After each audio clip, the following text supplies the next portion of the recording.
খুরমা খেজুর বা শুকনা খেজুর কিভাবে উৎপাদন করা হয়। খেজুরের চাষ মূলত আফ্রিকা এবং আরব দেশগুলোর মতো উষ্ণ ও সূক্ষ্ম অঞ্চলে সবচেয়ে বেশি হয়।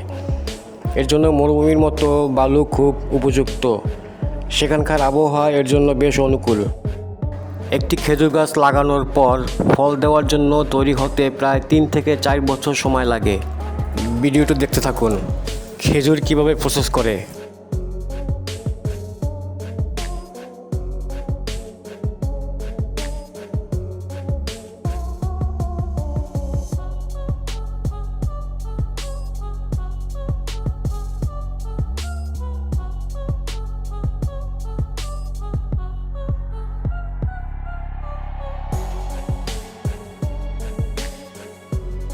ভিডিওটি দেখে যদি ভালো লাগে এবং আরও সুন্দর সুন্দর ভিডিও দেখতে সবসময় পাশে থাকুন।